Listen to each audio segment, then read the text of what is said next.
TCL. These two guys have Minnesota sports flowing in their veins. Mackie and Judd on SKOR North and SKORNorth.com. It is Mackie and Judd. Actually, Phil out today as he completes the move to Seattle. He'll be back tomorrow on the program. So it is Judd and Declan Goff, executive producer of the show on this Monday. What's up, Declan? Oh, living. I'm here. I'm here, baby. It's hold on a second. That doesn't sound encouraging. It was a weekend, and on weekend statements, I will get into why it is maybe remarkable that I'm here today. Oh, really? Maybe not remarkable. I was going to say, I woke up today, Judd, feeling in pretty good spirit. Usually on Monday, you always get the Monday blues, right? No one really wakes up on a Monday and is excited. Yep. Mostly, there's maybe I would say 5 Mondays a year where maybe you get up and you're like, okay, I am excited for this work week. But 95% of the time, you don't have that thought, right? Mm-hmm. It's a Monday, it's the beginning of a new week, it's a slow crawl. But after what I got into on Friday night and what happened then on Saturday night, and then even a little bit of yesterday, I think it's a little impressive I'm here today. Wow. That's all I'm going to say. I look forward to this. Yeah. The one thing that makes no sense. Okay. So I'm 51. Yep. I've been doing this a long time, this life thing. The one thing that makes no sense to me is for for all of my adult life, essentially. Okay. I really like my job. I work in sports. I talk about sports or I write about sports. It's a great job. I mean, it's the job I always, as a kid, when I quickly realized I had essentially no athletic ability, it's the job I wanted to do. So I have nothing to gripe about. I love the job. I spend the weekend watching sports because I like the job so much. Okay. Yep. So somebody has to explain, and it has to be part of how we are wired as creatures. Somebody has to explain what you just said because it's absolutely true. Why do I not like Mondays? In school, I totally get that, right? School you're going to school, it's Monday, you can't wait till Friday. Totally makes sense. I don't care how much you like your friends. I don't think that you like to get up on Monday morning and go to school. No. If you don't like your job and you're an adult, I sympathize. I totally get that. And people have to do things they don't like. So I'm not saying that people should quit their job, but if you get up on Monday and you don't enjoy your job, I completely get being oh, bleep, right? Yeah. It makes sense. But a doctor would have to explain to me why a person like me who likes what they do, and you probably, why our wiring still on Sunday makes us say, oh, it's Monday tomorrow. If you think about it, it makes no sense. It doesn't make any sense. But I do think there is if we can make this a woe is me statement kind of a thing, I think there is something to be said about people in our industry or people who aren't in our industry who know where we work and what we do, that because we have an awesome job and because we're very fortunate to be here, it kind of means that you're immune to bad days, which is just not true. Oh, no, that's not true. That's exactly right. I just don't get why I almost always consistently dread Mondays when there's really nothing for the most part to dread. For sure. So it's not like there aren't bad days. There certainly are bad days. I just don't understand what in my brain continues to think, oh, crap, it's Monday. I hate Mondays. Yeah. It's but you're going to go talk about sports. So that's not a real tough Monday morning for you. No, it's not. They're a lot worse. It's tax season's coming up in a month. That's never a fun time to do. I got to figure out that dilemma as well. Get ours together never too. fun to do. So no. It's fine. We're very fortunate. We're happy to be here, by the way. We are happy to be here. And it is something to be said, though, about Mondays, that just in general, whether you have a cool job or a bad job, that usually you don't have that vibe. But today, for whatever reason, I'm excited. I don't know why. Well, it's probably because we're going to have a little bit of this. Reckless speculation. A little bit of that. Okay. Reckless speculation. Reckless speculation. Trade talk. Juicy rumors. All right, let's do this. Okay. So it is a Monday statement day. Yes. Before we get into the full amount of statements, I'd like to have a discussion about the local hockey team, which split games with the Arizona Coyotes over the weekend. But I'm going to start you off with a statement about them, and then let's jump off from there, okay? Okay. So I'm going to give you a statement, but we can broaden the discussion out to actually have a conversation about what transpired in Glendale, Arizona over the weekend, all right? All right. Okay, so the statement is this as the jumping off point for a Wild discussion. The schedule for the Wild and all teams is not good. It stinks. It's a lot of games. It's a lot of games. It's a very short time period. It's 56 games condensed, and then it's playoffs. It is going to be a grind, to say the least. But my statement is, please, for the love of God, all that's good, stop telling me the Wild is tired. Okay? Because everybody is tired. Everybody has a condensed schedule. And the Wild had Dallas, I believe, same thing. Carolina, same thing. A few teams had games that had to be postponed because of COVID. Totally get that, okay? But then the league has to come back and redo your schedule in midstream, giving you an even tougher schedule. But if I have to hear after every time now that the Wild doesn't play well and loses, that they are tired, I am going to go to the roof of my house and jump, and I might break a finger, okay? I can't take it. They're going to be tired. Everyone's going to be tired. If you are, and I would like to say this, every quote I've seen from the team, I like. They're all saying it's no excuse. They're 1,000% right. But please stop telling me that this team is tired. Because if you think they have any chance of having postseason success, Declan Goff, you know what they're going to have to do? Play a flurry of games in a relatively short time in which everybody, including them, is going to be tired. Yeah. But it can't be when they lose, it can't just be as simple as, well, they're tired. They'll get some home cooking when they get home. Right. No, this is the rest of the season. Like, if this is going to be your main jumping off point for every bleeping loss from here on out, this is going to, I believe, for the rest of March, they have more than a one-day break once. It's the schedule. Yeah. You got to play a ton. Yeah. I can't take the continual, well, here's the excuse, they're tired. I can't do it anymore. This team, you know what I like about this team? I feel like, and I think I'm right, I'm not sure about this. Declan, the thing I like about this team is I don't think they want excuses. I really don't. I think the excuse makers are, for the most part, gone. Not all of them, but most of them are gone, right? Yeah. Like, this is a new team. This is a new day. This is a new era, hopefully, of Wild hockey. And it's one in which I don't think it's me first, and I don't think it's, well, what's the excuse for tonight's loss, okay? So we don't need the people around the team making up excuses that they don't want. This is going to be brutal. It's part of the exercise. Right. Heck, to me, it's part of the fun. It is. And everyone's part of this, by the way, because nearly every team has had some type of COVID shutdown or some type of pause because of COVID. Also, people have crutched to that excuse for, well, look at the West Coast road trip the Wild got to go on in 2018. You know, they got to play the Ducks and the Kings and the Sharks, and then they got to go up to Vancouver and cross international. Like, this is, I'm not going to try to say that, that's not taxing on you when you're on an airplane and you're going to different time zones and you're out of funk. I get that. But at the end of it, like, that's what they signed up for. That is how this is going to have to happen. So between now and March 25th, yeah, you made a good point.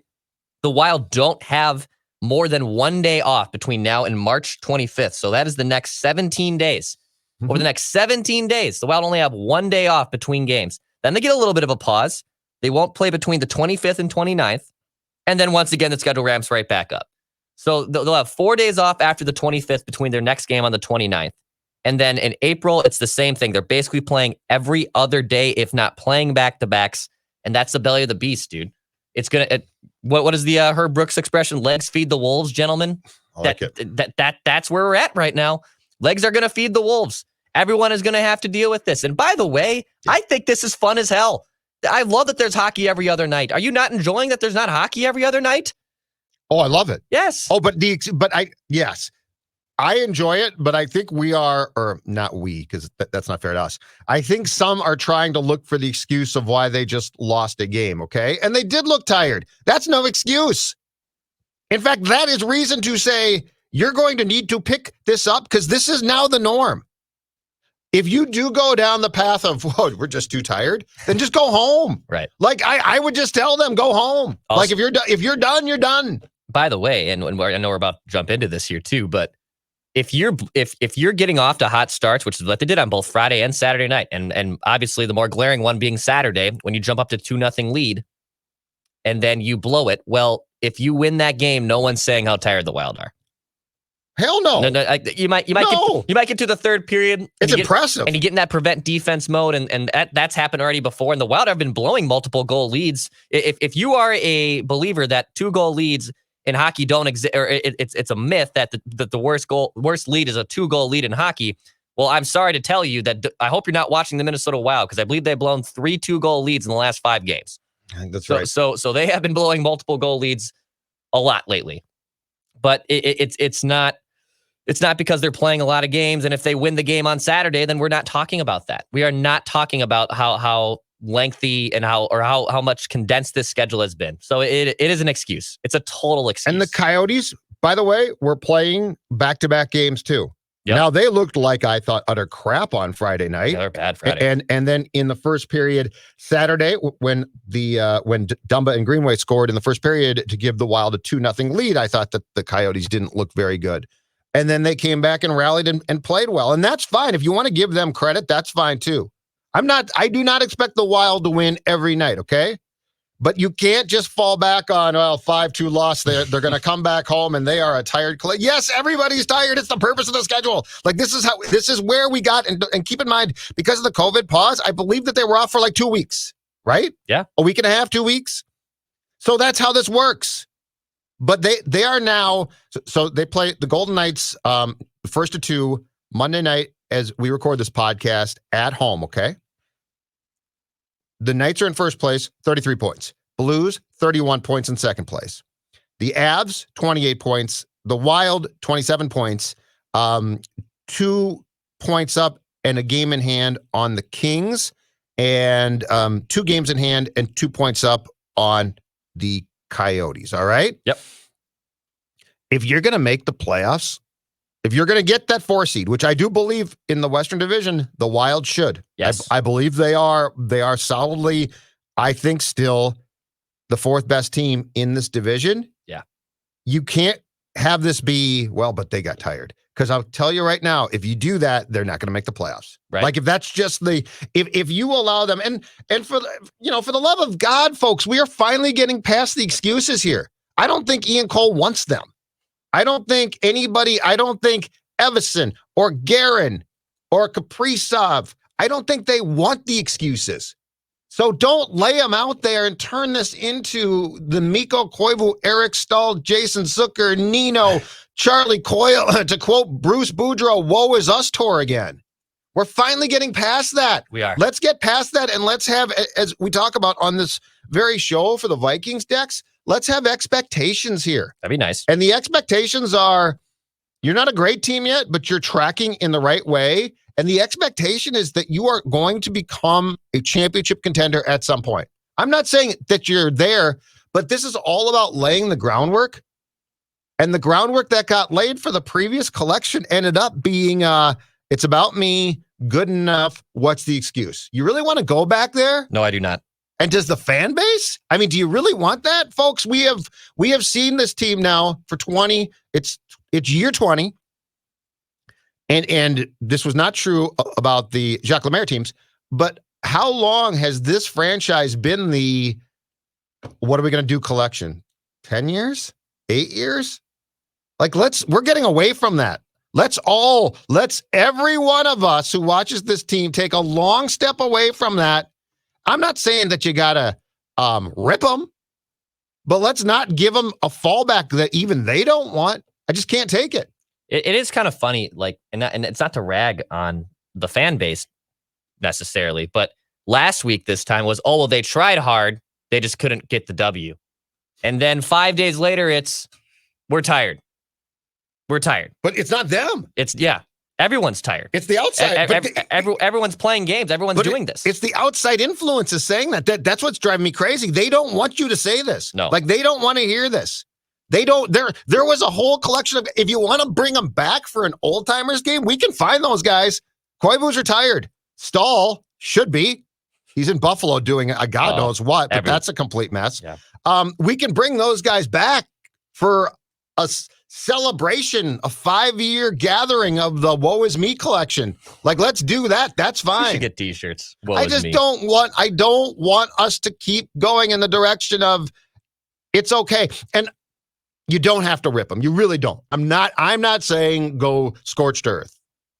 Zolgadian. You don't have to do that. No, that's a you thing. That's a me thing. Yep. And I'm not ripping them right now. I'm applauding them. They're the ones that said there's no excuse. Ian Cole had the great quote, which is being tired is no excuse to hang Cam Talbot out to dry. Yeah. And that part's too bad too. God bless you for saying that. Because I think, you look at Cam Talbot's body of work and his statistics, and this is where, again, statistics can be deceiving. His numbers this year aren't great, but he was hung out to dry on Saturday.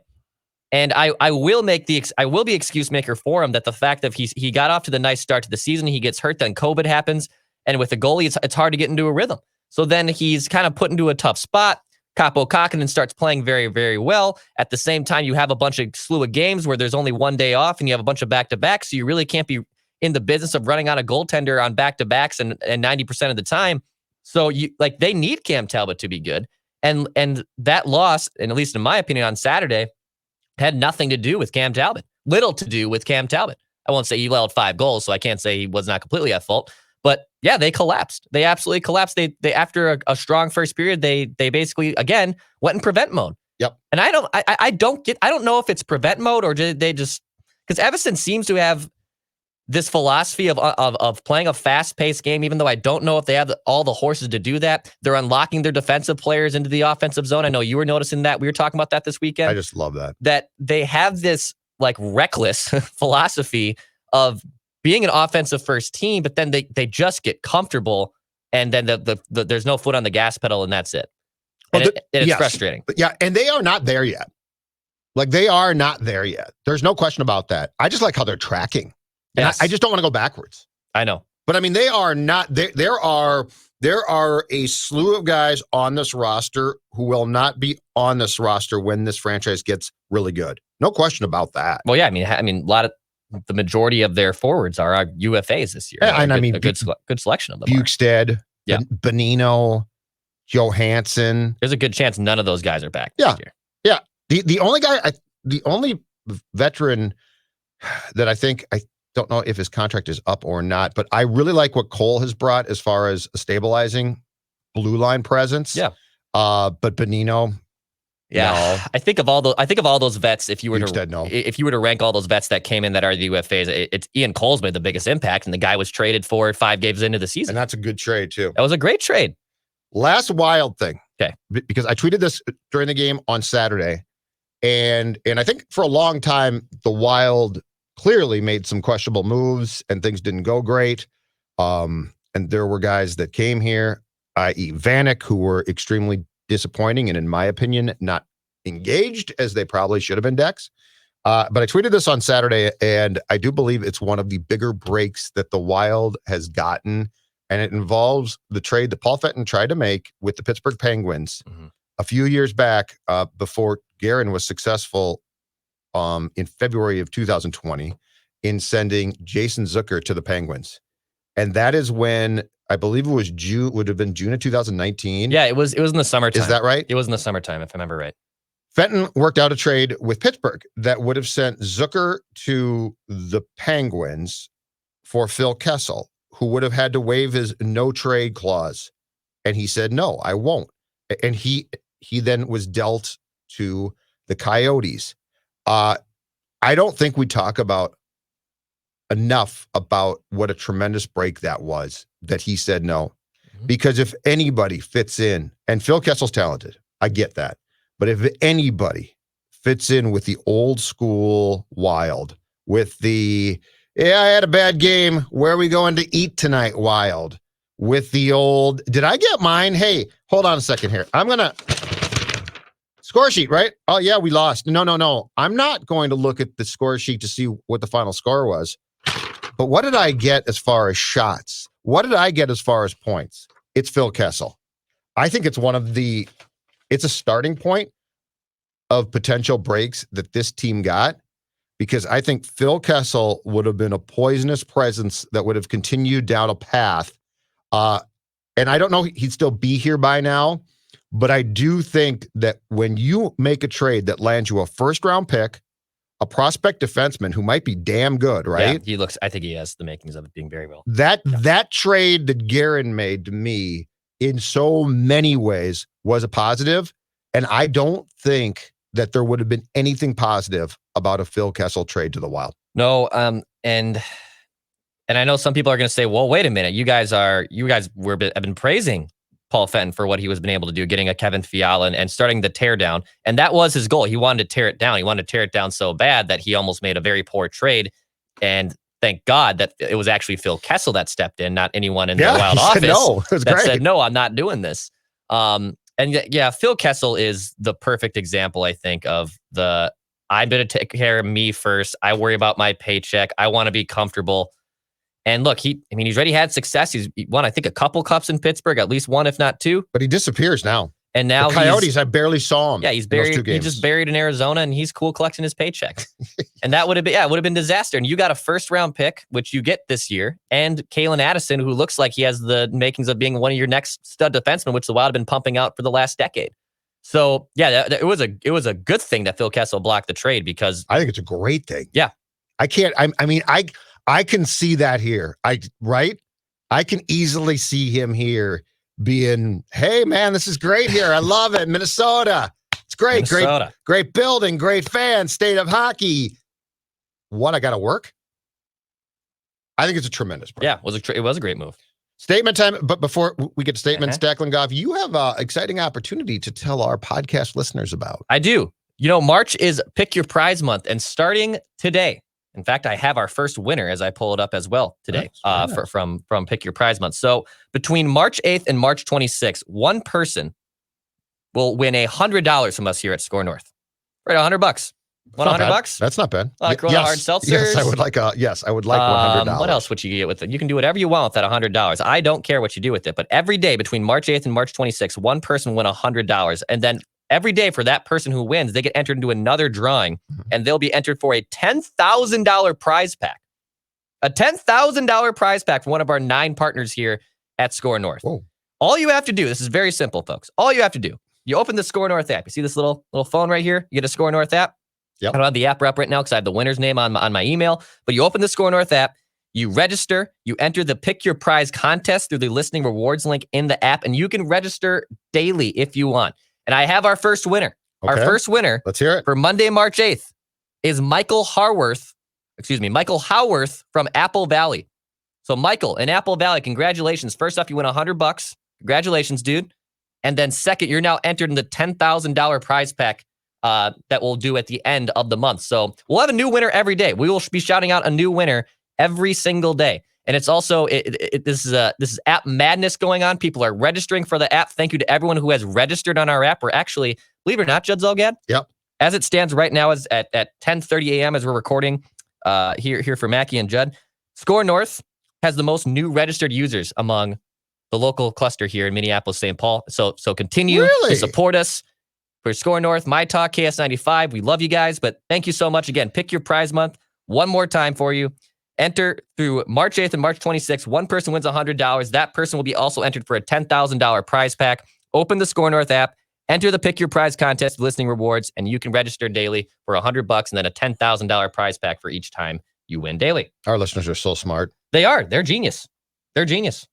Speaking of good guys. Speaking of genius, my man, weekend statements. I'm going to allow you to go first. Let's get to the weekend statements from the weekend that was. It transitions perfectly because we just wrapped up a Wild talk and I have a Wild statement to give. Okay. So my statement is the rest of the month of March will tell us everything we need to know about the Minnesota Wild. Okay. So right now you've beaten up on the Sharks, right? You've beaten up on the Ducks. You've handled yourself against the Kings, who are better than we thought. Now you get the meat and potatoes of your schedule. Now you're going to play some big boys. You're going to play the Vegas Golden Knights in back-to-back games starting on Monday this evening and then on Wednesday as well. You lost both those games in 2 games. Yes, you probably should have won, but at the same time you didn't win. You got 1 point out of those. You should have won one of them for sure. For sure. Like a split, by the way, would have been fine. The first loss was absolutely brutal. So you have 2 against the Knights, then 3 against the Coyotes, 2 against the Avs, a couple cupcakes in the Ducks, and then you wrap against the Blues and the Sharks. So you're going to figure out a lot about who the Wild are. So continue to make the hay against the Sharks and the Ducks. That's fine. You should be taking the majority of those points. But now you have to figure out if you can hang with the big dogs, and that's the Knights and the Avs and the Blues. Yep. I think that the Wild have an opportunity to be better than the St. Louis, or at least finish better than the St. Louis Blues in the standings. I won't maybe say that they're not a better team, but they have the opportunity to finish ahead in third place of the St. Louis Blues. Mm-hmm. And you have to do that by obviously taking these games and splitting against the good teams and beating up on the bad ones. So the rest of this month of March is going to tell us an awful lot about the Minnesota Wild. My first statement. You're exactly right. And I got a note from a friend of ours that a DM this weekend on Saturday that basically said, you do realize that these are the best players in the world and the best teams, and that things can happen that you don't foresee, or on nights things can be weird, and the Wild's not going to win all the time. And I agree completely with that. But what I will say about this condensed schedule and about the playoff push is this one.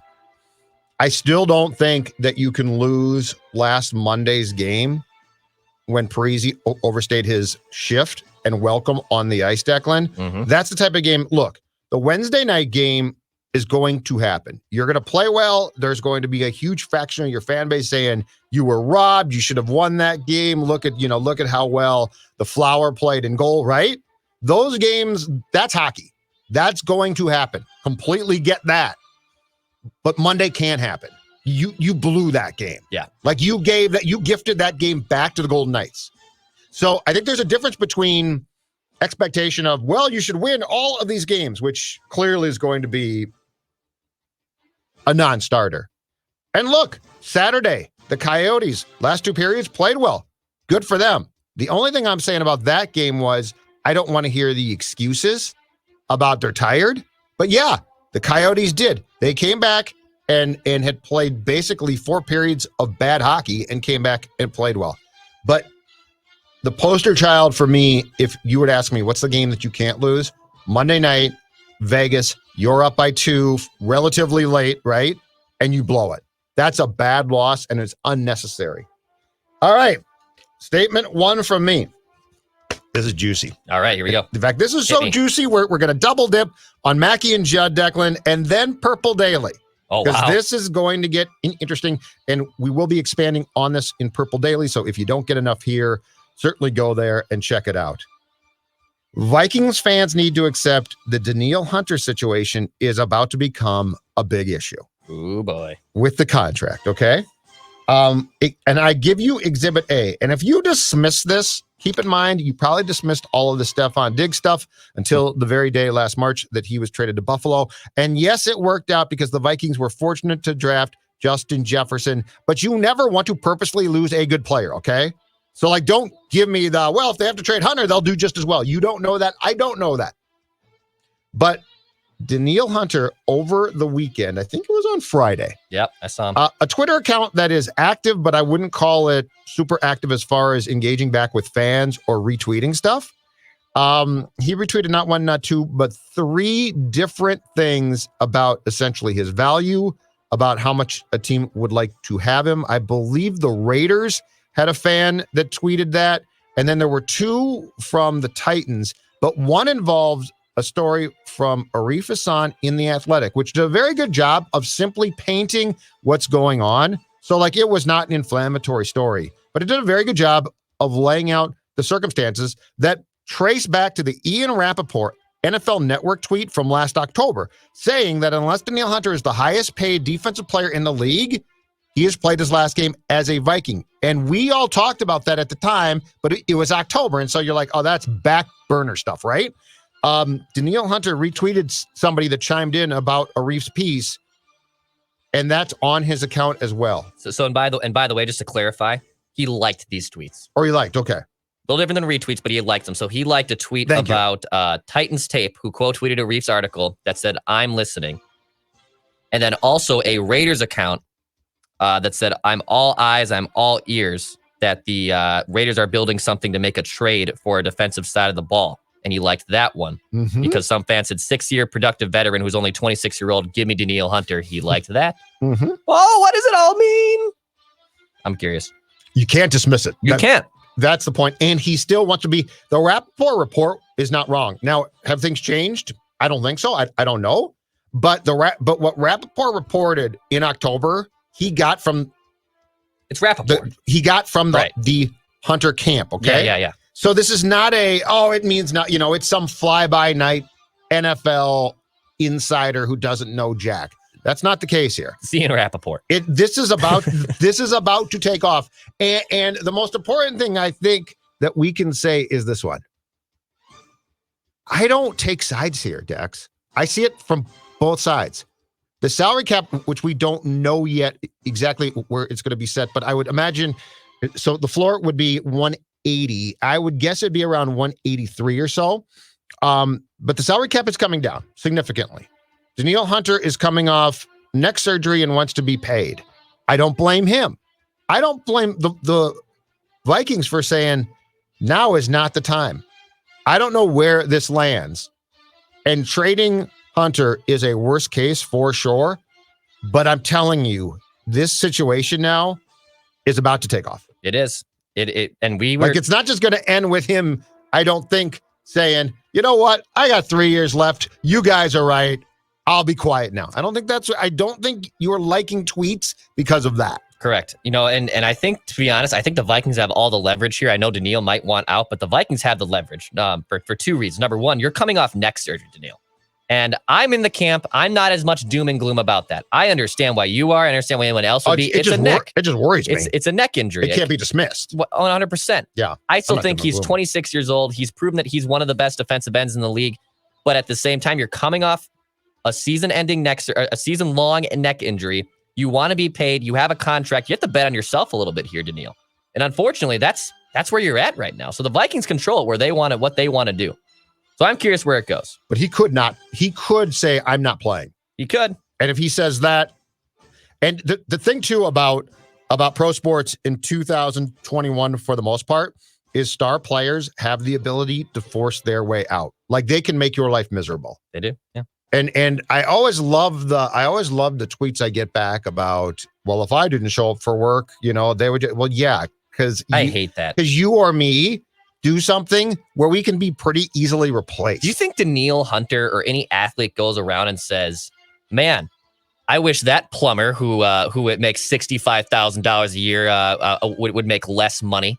Do you think they go around and think that? But that plumber can be replaced. That's the Danielle Hunter has A skills. Now if he is a backup D lineman, Dex, then he can't do that. There's a lot of players that can't. They're going to get paid well, but they're going to get paid what they're going to get paid, and that's life, right? Yeah. But there is a certain amount of people, Deshaun Watson, Danielle Hunter, who are star players who can control things. Yep. And I've never understood the fan viewpoint of, well, if I did that, yeah, of course you'd be fired.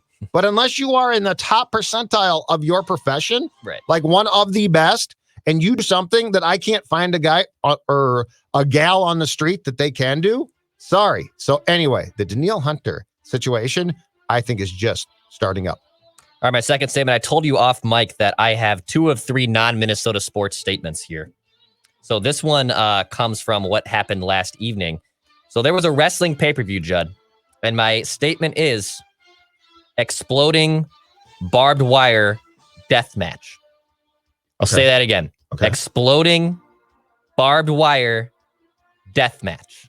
Well, everyone was watching the CBS doc on Oprah Winfrey and the royal family, and whatever is your cup of tea, no pun intended, go ahead and watch that. It was Oprah, yeah, it was big stuff. I and Phil Mackey paid for a $50 pay-per-view for AEW Wrestling yesterday evening, mainly for the main event match between Jon Moxley and Kenny Omega for a exploding barbed wire death match. Okay. This is a concept that has started in Japan. It has not been brought over here to the States to my knowledge. So you picture a wrestling ring, and on 3 of the 4 squares, because it's, as they say, the squared circle, 3 of the 4 squares in the wrestling ring, all the ropes are wrapped in barbed wire, and then there's explosives attached to the barbed wire.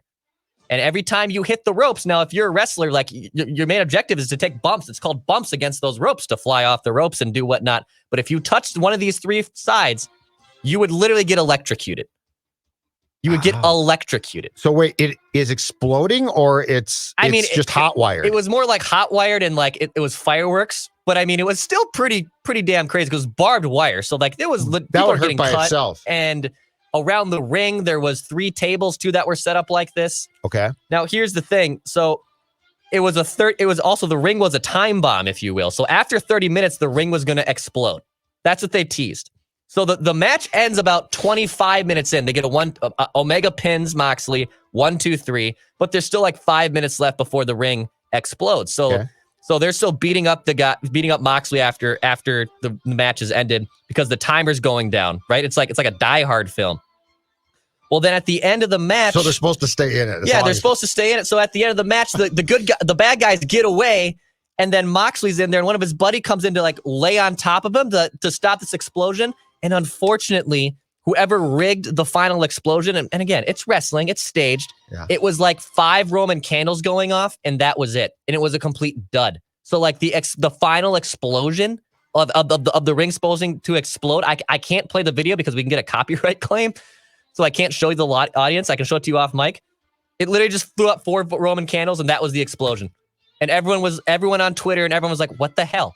Because the entire match beforehand was great. You had both them going off the ropes. Are they all cut up too? And getting cut up and getting and taking these bumps against the explosions. But then the ring was supposed to explode, and it was just a complete Roman candle dud. So I got questions about this then. Yes. So was it supposed to be wired differently, or was this or just false advertising in the fact that you thought there was going to be an explosion? Yeah. And they really always intended for it to be a dud. So what I didn't get was during the match when they would take the bumps against these ropes, they would have these significant explosions where they would get smoke in their face, and the ring, the referee was dressed in like a Chernobyl style nuclear suit, and even had sprayed fire turbulent across his suit so he wouldn't start on fire. Yeah. And then at the final buzzer, when the ring goes off, it literally was like, 4 guys lighting sparklers and Roman candles, and that was the final explosion. So I think someone screwed up the final blow. So it was supposed to be more than this. It was supposed to be significant. What stinks is the match was amazing and it was cool as hell, and everyone's only going to remember that last explosion because but the match was supposed to blow up. The match was done, yeah. So it's not like it didn't affect the actual match itself. It didn't affect the outcome of the match, but it did affect the interpretation of it, the perception of it. And you paid $50 for this? I paid $50 for this. Wow. I said, screw this, I'm going to do it. So I paid $50 for it. And Oprah was on. And Oprah was on. And I stayed away from that. I didn't get into that. I don't want anyone. This is a statement within a statement. Mm-hmm.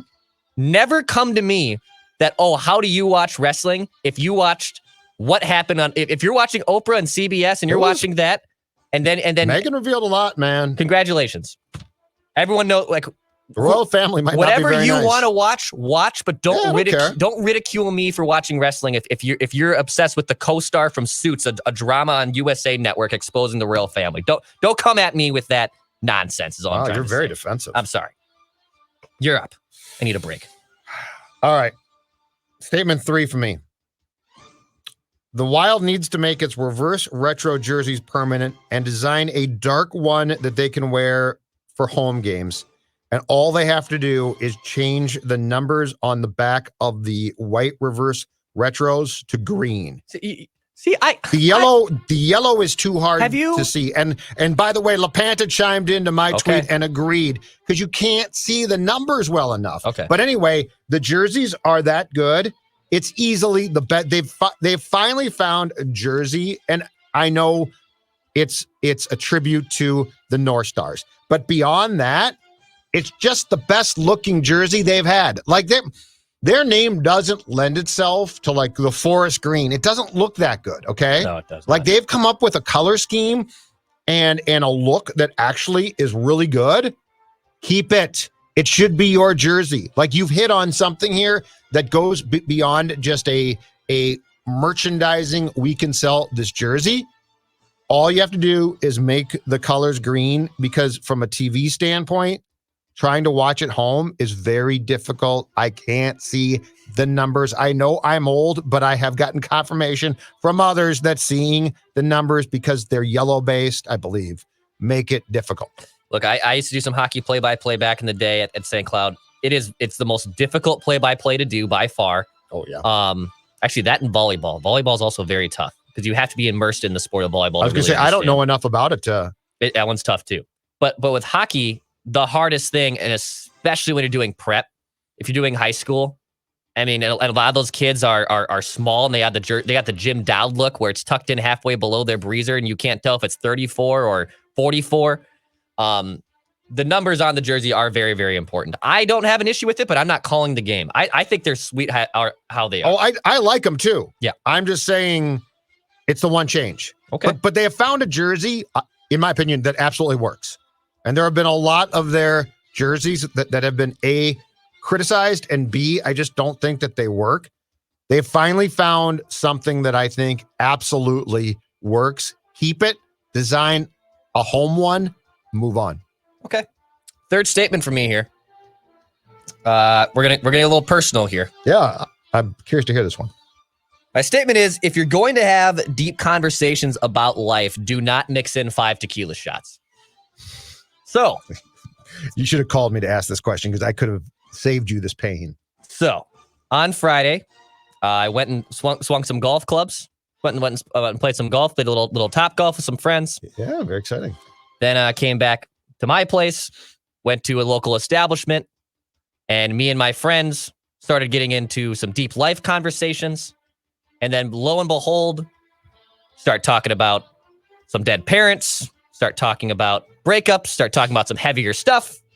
And then all of a sudden, 5 tequila shots later, I don't remember leaving said establishment. My keys were underneath my fridge. My cell phone was in the bathroom. I woke up fully clothed. Thank God. Not for the TMI, but I woke up fully clothed. Mm-hmm.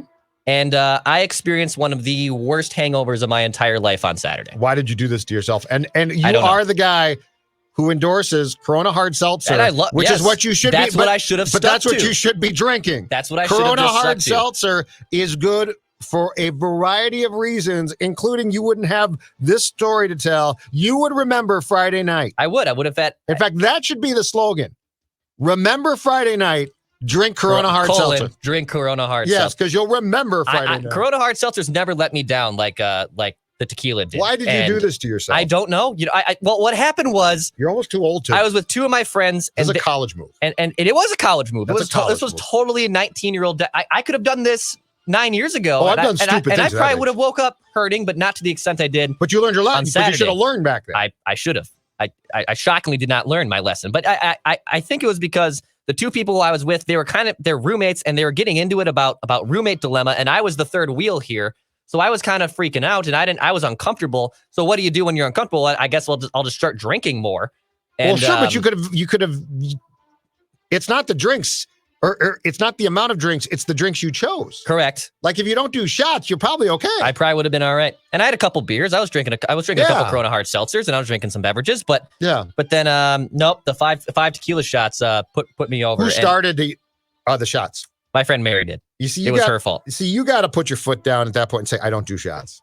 She looked at me. That's been my platform for years. I usually don't do them either. But she said, Jameis, and I don't do Irish whiskey. I just don't do Irish whiskey. I said my Irish bread. I don't do. I like bourbon, but I don't do Irish whiskey. Yep. And I chose the wrong person to mix it with. And 5 tequila shots later, oof. You got to look at her and say, "Mary, I don't do shots." Next time.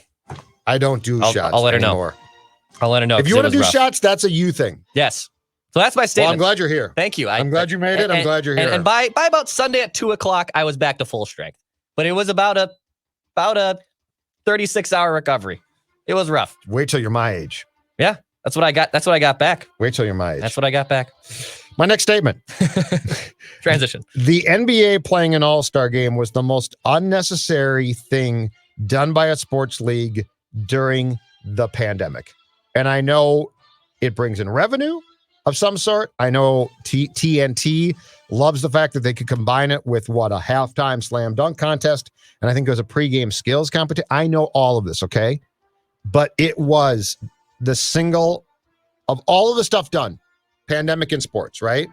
Like, yeah, that doesn't make a lot of sense. I wouldn't have done that. Or you work your hardest to play the games. Think about this. During a pandemic, when the schedules, again, are condensed, right? They're condensed. You're playing a lot. Your star players are tired. If you can get them a rest, give them a rest. You drag them all to Atlanta to play in an exhibition game. It is the single most unnecessary pandemic-related thing done. It really is. The selfishness and it's LeBron. Like, it's veteran players who if they're not going to be playing for the Lakers, should be off. Like, if you want to give them a couple days off, that's cool. But you went and played an exhibition game. Yeah, I did not understand like, that. You give me something. Baseball's goofed up, right? Yes. I can't think of a pandemic thing that they've done that's been that selfish and short-sighted, because I know it makes money. But hockey, they're not playing an all-star game. No. Thank God. The NFL, cancel the Pro Bowl, name the teams. And if you want to name all-star teams, knock yourself out. But the NFL, cancel the Pro Bowl. The NFL, the greediest, nastiest league. I mean, they don't care about people at all. Of course they don't. Your well-being is not of their concern. And they canceled their all-star game. Yeah. You name me another league that, and look, I would say this, in fairness, I think the NBA might be the best run league. Yeah. Football's got the most income, and I get it that they're the golden goose. But the NBA might be the most well-run league. But this, I flipped by that thing. I watched a little bit last night, and I'm like, you got to be kidding me. Yeah, it was bad. In a pandemic, you've dragged these poor people to Atlanta, stuck them on a court with virtual fan. We got fans on the TV all around the court. Oh, my God. Yeah, it's pretty bad. You got one more? I got one more for you. Because I did watch a little spring training baseball yesterday for the Minnesota Twins. Yeah, I watched that game too. And my statement is the rain has come again. And that meaning, not because there was precipitation per se. It's the hair. Josh Donaldson. Yeah. Baby. Making some nice plays at third base, hitting a 3-run bomb across to left center field, an absolute dart. It was like 400 plus feet. Left center field. And the rain has come again. And yes, Josh Donaldson's health is the more thing to watch than him just hitting bombs and making defensive plays, because we know he can do that. He was won an MVP award. He's been perennially one of the best third basemen in baseball the last 6 years. But the rain has come again. I hope this guy stays healthy. Yes, he did dye his hair, which I don't. What is it? Platinum? It's like, is that how it's described? Is that a platinum? It's like that bleach hockey blonde that the state tournament kids do, and I don't like. He said he did it himself, I believe, too. Yeah, and he said that he couldn't do it before because he didn't get the kit. Yeah, that he had to have to do it. It feels very 2014-ish. It's very. I would even before that. I would say, but it doesn't feel very 2021-ish. Yeah, I don't get it. Does it? You know what? And if they got their own thing going on in that clubhouse, I trust them. If that's their bonding thing, I get it. Rocco's Mr. No Disturbance in the Kitchen. He's basically a guy out of Curb Your Enthusiasm. What's the disturbance? It's him. That is Rocco. What's the disturbance in the kitchen? Whoever came up with that skit and if you don't know what I'm talking about, people, YouTube Disturbance in the Kitchen, Curb Your Enthusiasm. That is Rocco. Tell me that's not Rocco Baldelli. That is Rocco. It's Rocco Baldelli to a T. That's a great one because he's totally calm. Yeah. Like he doesn't get bent out of shape. I don't believe. The tie is self-evident of what it is. He won't give you a straight answer. He's going to talk in circles. So yes, the rain has come again. Josh Donaldson with another bomb. I'm excited. I'm trying to get excited for baseball, Judd. I've been teetering. Because of the lack of playoff success and just maybe being locked in most of the winter. You'll be in once opening day hits. It will. I might go down to Milwaukee, actually. I might go down for the Saturday, Sunday games. Because they play Thursday, they're off Friday. They always do the gap between opening day. Can we talk about that? Why is there a worked-in off day? Yeah, I don't really in a dome stadium. Yeah, and there's a roof on. I don't know what the park is now. AmFam. Yeah, they changed it. And there's a roof on the stadium. Why do you work in the day off? You know what? I'll tell my buddy Rami Makloff. I'll tell our buddy Rami Makloff. What the hell, man? Why are we scheduling off days here? But the whole purpose, Rami loved the roof. Why? It assured baseball, right? Yeah. Why do you have, and I get that most teams, if you play in outdoor parks, the Friday after opening day or the day after opening day, they have a scheduled day off because if they have to call the opening day game, it can be easily transitioned then to that day. Completely get that, okay? But you play indoors. Rami loves the fact that baseball is played in airport hangars because it means you're going to have a game. And it is the one good thing. But you've worked in a day off for teams that can't be rained out.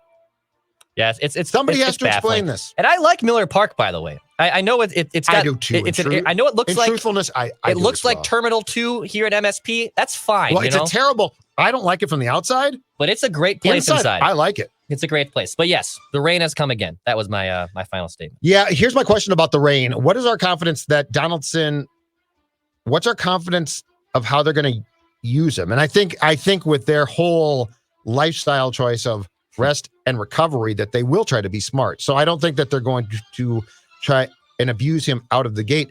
But what's our confidence, though, when you have a chronic calf problem that he can stay out there? And I don't know. So here's my worry about him. I don't know that not playing him can make this work. Like, I think it's sort of just luck too, right? It's sort of just luck. But when he talked 2 or 3 weeks back about altering his running style, okay? Yeah. That really worries you. No, that's because I don't think you can think that through. And I'm not blaming him, but I don't think that out of the box, like, what are you going to say? I'm going to jog or I'm going to do this. And it seems to me like if you're paying a ton of attention to a chronic problem like that, that you're actually inviting things to go wrong because you're so concerned about. Anyway, it's weird. I'm not quite sure what I think about this, and I'm not quite sure because if you do look up his games played in Atlanta, which would have been 2019, he played a ton. But before that, in the year that he was with Toronto and was hampered with injury problems and then got traded to Cleveland, he was out a lot too. And so I don't know where I land on the plan for him as far as, is this feasible or is this just sort of a knock on wood? The season is starting. Hopefully he can stay healthy, because if he can, makes a huge difference. If he can't, now Arise is probably playing a lot of third base, and now you go from Donaldson, who can be an absolute stud when healthy, to a nice player, but then who is the super utility Marwin Gonzalez, Luis Arise guy if Arise is stuck at third base? A lot of questions there, Declan. A lot of questions. What do you got for me? A final thought on the NBA All-Star Game. Okay. Which dovetails from my previous thought, which was that game was the most unnecessary thing done by a sports league during the pandemic. The NBA playing an All-Star Game while Oprah interviewed Harry and Meghan made the decision to play even worse, but was completely deserved. I was delighted to see CBS smack them down by airing, which, and my Twitter last night was aflame with one thing: Oprah. Okay. So there were definitely some people who probably would have dipped into and or watched the NBA All-Star Game who I think said, screw it. And I don't blame them. It made me so happy. Because again, the game was stupid, unnecessary, greedy. I loved the fact that CBS unleashed a can of you know what and said, you know what? You can show that game. We're going to show the royal family. I don't know why, but everybody cares about them, or lots of folks do, because the majority of my sports account or my Twitter account is clearly filled with sports fans, and they were decks all in on Oprah. So I enjoyed seeing the NBA take it probably in the shorts. They probably thought, oh man, Sunday night, NBA All-Star Game, great idea. Exploding barbed wire death match, Oprah. I mean, there was a lot happening on Sunday evening, man. And by the way, there is no better, when TV is good, it's Sunday night. It's by far, it's bar none. Wow. When TV is good, I've never thought of that. It's Sunday night programming all day. Never thought of that. Oh, last thing. Do we really need to do Hockey Day in America every season? Okay, we got Hockey Day in Canada. It's their sport. I believe they developed the whole Hockey Day concept. So they get it, okay? It's theirs. Then we got Hockey Day in Minnesota. Celebration of hockey here. Okay, it can be a little trite, but that's cool. Whatever. But Hockey Day in America? Do we really think, and I love hockey, do we really think this country, and Pierre Maguire quoting chapter and verse of where every Ranger and Penguin who was from the States was from and who their youth coach was? Please, no more. Let's do a Hockey Day in America once every 5 years, okay? Okay. I can't take, and again, we're hockey guys. We are. I can't take any more hockey days. Yeah. It's I just too much. don't need it. It's not necessary. Your sport's legit. We like your sport. I love your sport. I'll watch it all day long. I don't need your whole hockey day. It's a celebration of heaven. No, the Canadians developed this idea for hockey day. It's theirs. Let them have their day. Quit ripping off the Canadians. That's all I got for you. You okay? You good? You need 5 tequila shots? You okay? No. And just tell them next time I don't do shots. Okay. Honest to God. All just tell them I don't do shots. Okay. All right. We are done. Mackie will be back in tow, we believe, tomorrow from Seattle. And again, more on the Danielle Hunter unfolding, and I'm telling you, it's unfolding situation that we're going to record on Purple Daily. He is executive producer Declan. I am Judd. We will talk to you soon.